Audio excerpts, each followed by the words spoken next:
చిన్న పద్యం చదువుతాను, మన కమ్మవారికి అన్వయించిన పద్యం. ఇక్కడ మేడస్వామి మోహన్ గారి ముందు నేను పద్యం చదవడం అనేది సాహసమే.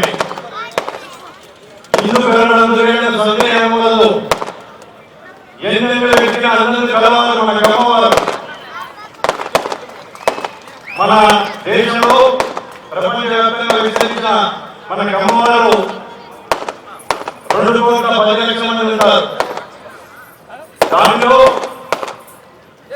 365 మంది మన యొక్క తమిళనాడులో ఉన్నారు. అటువంటి కమ్మవారులని ఒక వేదిక కావాలని కమ్మ అసోసియేషన్ కమ్మ సంఘాలు కొన్ని వందల ప్రపంచవ్యాప్తంగా అటువంటి సంఘాల వారందరినీ ఒక వేదిక ఏర్పాటు చేసి ఒక దాటిని తీసుకొచ్చి ఐకమత్యాన్ని పెంచితేనే మన యొక్క జాతికి ముందంగా చేయడానికి ఆస్కారం ఉంటుందని భావించి ఏర్పాటు చేసిన సంస్థే కేజీఎఫ్ కమ్మ గ్లోబల్ ఫెడరేషన్. పరిశ్రమ సంప్రదాయాన్ని విశ్వాసం చేసిన రామానుజుడు పుట్టిన గడ్డ యొక్క పవిత్ర గడ్డలో మన ఈరోజు కమ్మ ఆనాడు తమిళనాడుకి చెందిన కమ్మ ఆనాడు తీసుకోవడం అనేది నా అదృష్టంగా నేను భావిస్తా ఉన్నాను. కమ్మవారు ప్రపంచంలో అన్ని వర్గాన్ని సమదృష్టితో చూసి తమతో పాటు చేదోడు అందరికీ ఉంటూ తమతో పాటు అందరినీ అనుకుని చేసుకునే గొప్ప సమాజం మన యొక్క కమ్మవారిది. కానీ మారిన పరిస్థితిలో మన సమాజం వెనుకబడుతూ ఉంది. అన్ని రంగాల్లో ముఖ్యంగా ఈరోజు వ్యవస్థను శాసిస్తున్నది రాజకీయ రంగం. రాజకీయ రంగంలో మనం వెనుకబడుతున్నాం. రాజకీయ పార్టీలు కావచ్చు, రాజకీయ నాయకులు కావచ్చు, మన కమ్మవారికి చెందిన వ్యాపారస్తుల దగ్గర నుంచి ధనాన్ని ఆశిస్తున్నారు.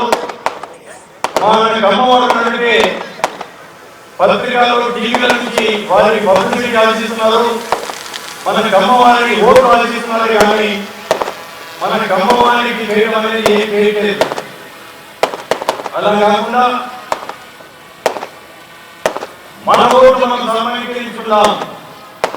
రాజకీయాల్లో మన వారిని ఉంచడానికి మన ప్రయత్నం మనం చేద్దాం.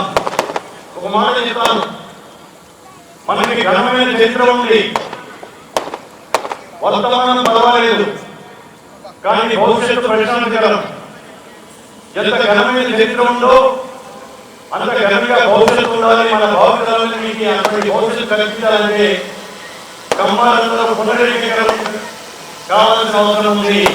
మనందరం సంఘటితమైతే, మనందరం ఒకే వేదిక మీద ఒకే గొంతుతో గర్విస్తే ఆకాశం మనకు మనం సాధించలేదు లేదు. గత 3 నెలల నుంచి ఇక్కడ వివిధ ప్రాంతాల్లో మన కేజీఎఫ్ సభ్యులందరూ కూడా ఎంతో కష్టపడటం జరిగింది. గ్రామాన్ని నింపడం జరిగింది. గ్రామాల్లో మన వారికి బ్రహ్మలను బట్టి ఆనందం బట్టి స్వాగతించారు. అదే మన యొక్క కమ్మ అనే అభిమానంతో తీసిన వారందరికీ కూడా పేరు పేరు నమస్కారాలు, ధన్యవాదాలు. మనం అన్నదాతం పొలాన్ని నమ్ముకొని వ్యవసాయాన్ని పండించి నలుగురికి అన్నం పెట్టి అన్నదాతం. అటువంటి అన్నదాతం చదువుల కోసం, అభివృద్ధి కోసం గ్రామాల నుంచి పట్టణాలకు వచ్చాం. అక్కడ నుంచి ఇంకా అభివృద్ధి కోసం పట్టణాల నుంచి విదేశాలకి వెళ్ళాం. విదేశాల్లో కూడా ఎంతో సేవ చేస్తూ, విదేశాల్లో ఉన్న అక్కడ వారికి సేవ చేస్తూ అభివృద్ధిలోకి వచ్చాం. 2 సంవత్సరాల క్రితం కమ్మ గ్లోబల్ ఫెడరేషన్ అని స్థాపించి ఒక ప్రపంచ సంస్థ ఏర్పాటు చేస్తున్నాం. దానికి అద్భుతమైన స్పందన ఉంది. 32 దేశాల నుంచి కమ్మ ప్రతినిధులు అందరూ విచ్చేశారు. దానికి అలాగే భారతదేశంలో అన్ని రాష్ట్రాల నుంచి ప్రతినిధులు వచ్చారు. చాలా గొప్పగా సక్సెస్ అయింది. దానికి ప్రారంభించడానికి వచ్చిన తెలంగాణ రాష్ట్ర ముఖ్యమంత్రి ప్రారంభించి రేవంత్ రెడ్డి గారు కమ్మ అంటే అమ్మలాంటిది. అమ్మలాగైతే తన బిడ్డలని వారి ఆకలిని చూసి బిడ్డల బాగోగులను చూస్తుందో ఈ కమ్మవారు సమాజంలో ఉన్న అన్ని వర్గాల వారిని తన బిడ్డలను చూసి ఆదరిస్తారు, అక్కడ చేర్చుకుంటారని చెప్పడం జరిగింది. అది మన కమ్మవారి గొప్పతనం. రాజుల రాజ్యాలు వేయాలి. తమిళనాడులో ఉన్న మధురైని పరిపాలించిన తిరుమల నాయకర్ మన యొక్క కమ్మరాజు. అలాగే మధురైని పరిపాలించిన మంగమ్మ మన కమ్మ రాజు రాణి. అలాగే ఇప్పుడు మేడల మోహన్ గారు చెప్తున్నారు చోరుల గురించి, శాతవాహనుల గురించి. ఇటువంటి ఎన్నో రాజ్యాలు వేయం, కానీ ఆ చరిత్రలో నిలిపిపోతూ ఉంది. ఈ మద్రాసు రాష్ట్రానికి మొట్టమొదటి ముఖ్యమంత్రి మన మొదటి మున్స్వామి నాయుడు గారు. అదే ఈ పేరుతో బిఆర్ నాయుడు గారు ఉన్నారు, వారి పనులు కూడా. మన వారు ఎంత గొప్పవారంటే యుగ పురుషుడు నందమూరి తారక రామారావు గారిని ఆయన మద్రాసు రాష్ట్రంలో ఉండి సినీ రంగంలో అభివృద్ధిలో వచ్చారు కాబట్టి ఆయన ముఖ్యమంత్రి అయిన తర్వాత మద్రాసు నగరానికి నీటి ఎక్కడ ఉంది, తాగడానికి వాళ్ళు ఇబ్బంది పడుతున్నారని తెలిసి దాచుతో గొప్ప మనసుతో తెలుగు ప్రాజెక్ట్ తీసుకొచ్చి మద్రాసు రాష్ట్రానికి నీటిచ్చిన ఘనత మన కమ్మవారు యువ పురుషుడు స్వర్గీయ నందమూరి తారక రామారావు గారి. ఈరోజు చూస్తూ ఉన్నాం మనం, నీటి కోసం ఒక్కొక్క రాష్ట్రాల మధ్య యుద్ధాలు జరుగుతున్నాయి, కోర్టులో కేసులు వేసుకుంటున్నారు, ట్రిబ్యునల్స్ వెళ్తున్నారు.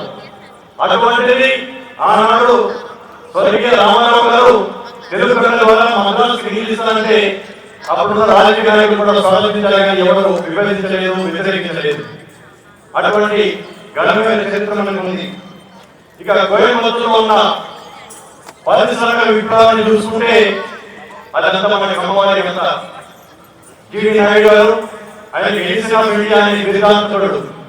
ఈ మధ్య తమిళనాడులో పెద్ద ఫ్లైఓవర్కి జిడి నాయుడు గారి పేరు పెట్టుకోవడం జరిగింది. లక్ష్మీ కావచ్చు, పిహెచ్డి గ్రూప్ కావచ్చు, ఇటువంటి ఎన్నో చెప్పుకుంటూ పోతే తమిళనాడులో ఉన్న మన పారిశ్రామికవేత్తల యొక్క పరిశ్రమను చూస్తుంటే కనీసం 10 నిమిషాలు చెప్పాల్సి ఉంటుంది. నేను ఒకటే ఈ యొక్క వేదిక మీద, ఈ వేదిక ముందున్న వారికి కాకుండా పత్రికా మాధ్యమంగా చూసిన వాళ్ళని కూడా చెప్పదలుచుకున్నాను. ప్రభుత్వమైన సంస్థలు కల్పించిన ఉద్యోగాల కంటే మన కమ్మవాళ్ళు కల్పించిన ఉద్యోగాలు ఎక్కువ. కొందరు ఢిల్లీ వెళ్ళి వాళ్ళు మాట్లాడుతున్నారు, కమ్మవారు పట్టుకుని గుప్పటి మందులు కానీ అన్నింటిలో వీళ్ళే పెద్దలను చేస్తుంటారని. మనం పట్టుకుని గుప్పటి మంది కాదు, మనం 2,10,00,000 మంది ఉన్నాం భారతదేశంలో. 1,00,000 లేకుండా భారతదేశంలో 1,00,000 ఉన్నాం. 1,00,000 తక్కువ కాదు. మరి ఇంకొక విషయం చెప్తున్నాం, ఇదే ఒక వేదిక మీద నుంచి ఒక కమ్మవారు కనీసం 10 మందిని ప్రభావితం చేయగలరు, 10 మందిని తనతో పాటు తీసుకెళ్లగలరు. త్వరలో తమిళనాడులో శాసనసభ ఎలక్షన్స్ రాబోతా ఉన్నాయి. ఇక్కడ 65 లక్షల మంది అంటే తమిళనాడు రాష్ట్ర జనాభాలో 8% మంది మన యొక్క కమ్మవారు. కానీ మన కమ్మ ఎమ్మెల్యేస్ ఎంతమంది ఉన్నారంటే 12 మంది. మన కమ్మ ఎంపీస్ 3 ఉన్నారు. ఈ తమిళనాడులో రాబోయే ఎలక్షన్స్ లో కమ్మవారే కాకుండా దాదాపు 3 కోట్ల మంది ఉన్న తెలుగు ప్రజలు కనుక నిర్ణయించుకుంటే రాబోయే తమిళనాడు ప్రభుత్వంలో ఎవరు ఉండాలి అనేది నిర్ణయించే సత్తా మన కమ్మవారికి, తెలుగు వారికి ఉంది. దానిలో ప్రయత్నమే ఈ యొక్క శ్రీపరమదులో ఈ యొక్క మహానాడు ఏర్పాటు చేసుకోవడం జరిగింది. 30 మంది ఎమ్మెల్యేలు రాబోయే తమిళనాడు అసెంబ్లీలో మన కమ్మవారు ఉండాలి. ఈ యొక్క కేజీఎఫ్ అనేది ఏ రాజకీయ పార్టీకి అనుకూలం కాదు, ఏ రాజకీయ పార్టీ వస్తాలు పలకదు. ఈ యొక్క అన్ని రాజకీయ పార్టీలో అన్నింటిలో మనవాళ్ళు ఉండాలి, అన్నింటిలో ముందుండాలనేది ఈ కేజీఎఫ్ యొక్క సంకల్పం, కేజీఎఫ్ యొక్క లక్ష్యం. 30 మంది శాసనసభ ఎమ్మెల్యేలు కావాలి, కనీసం ఉప ముఖ్యమంత్రి పదవి మన కమ్మవారికి తమిళనాడులో కావాలనేది మన యొక్క డిమాండ్. ఆ డిమాండ్ కోసం ఏప్రిల్ మే నెలలో తమిళనాడులో ఎలక్షన్ రాబోతున్నాయి. ఏ రాజకీయ పార్టీ అయినా సరే ఆసక్తి ఉన్న కమ్మవారి కోసం వారికి టికెట్ రావడమే కాకుండా వారి గెలుపు కూడా ఈ కేజీఎఫ్ తోడ్పడుతుంది, కష్టపడుతుందని ఈ యొక్క సభ వేదిక మీద చెప్పగలుగుతున్నాను.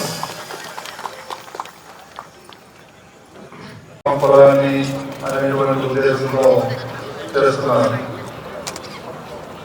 ఇప్పుడు ఎంతో మంది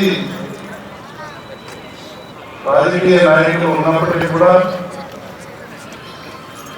అటు తెలంగాణలో కానీ, ఇటు కర్ణాటకలో కానీ, ఇటు తమిళనాడులో కానీ తగినటువంటి ఈ ఖమ్మం పొలానికి ప్రాధాన్యత లేదు. అది ఎక్కడ లోపం ఉంది అనేటువంటిది పెద్దలందరూ కూర్చొని చర్చించి రాజకీయంగా మనకు రావాల్సినటువంటి ఏదైతే షేర్లో అది మనం పొందగలిగితే దానివల్ల ఈ జాతిలో అక్కడలో ఉన్నటువంటి వర్గాలకి కొంత మేలు జరుగుతుంది. కాబట్టి అది రావాలంటే అందరం ఒక నాటి మీద వచ్చి ఇటువంటి కార్యక్రమాలు చేసి మన యొక్క బల నిరూపణ జరిగితే తప్ప ఈ రాజకీయ నాయకులు ముందుకు రాదు. మన మీద మన శక్తి చూపించాలంటే ఇలాంటి సభలు ఇంకా పెట్టి ఊరు మాట అంతా కూడా తిరిగి అందరినీ ఏకపాటికి తీసుకొచ్చి జరిపించాల్సినటువంటి అవసరం ఎంతైనా ఉందని చెప్పి మేము ఆలోచిస్తున్నాం. ఇకపోతే ఖమ్మ గ్లోబల్ ఫెడరేషన్ ఇదే విధంగా ఖమ్మ గ్లోబల్ ట్రస్ట్ అనేటువంటి ఏర్పాటు చేస్తే బాగుంటుందని నేను భావిస్తున్నాను.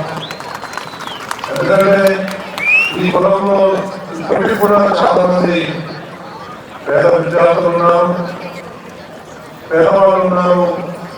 వాళ్ళకి సరైనటువంటి విద్య అవకాశం దొరకట్లేదు. ఈ ఖమ్మ గ్లోబల్ ట్రస్ట్ ద్వారా వాళ్ళని పేదవాళ్ళని చదివించడం, అదేవిధంగా వైద్యం చేయించుకోలేనటువంటి వాళ్ళకి వైద్యం చేయించడం, వాళ్ళకందరినీ కూడా ఎడ్యుకేట్ చేసి ఇన్సూరెన్స్ అంతా కట్టించినటువంటి కార్యక్రమాలను చేస్తే జాతికి కొంత ఉపయోగపడుతుందని చెప్పేసి వేదిక ఉన్నటువంటి పెద్దలందరినీ కోరుతున్నాం. దీనికి అనుగుణంగా ఏదైతే కేజీఎఫ్ ఉందో అదేవిధంగా ఎన్కేజీటీ అనేటువంటి దాని ద్వారా ఈ కార్యక్రమం చేస్తే జాతి బాగుపడుతుంది. వాళ్ళంతా కూడా హెల్త్గా ఉండాలని చెప్పేసి కోరుకుంటూ నాకు ఈ అవకాశం ఇచ్చినటువంటి పెద్దలందరూ కూడా పేరు పేరున ధన్యవాదాలు తెలుసుకుంటున్నాను.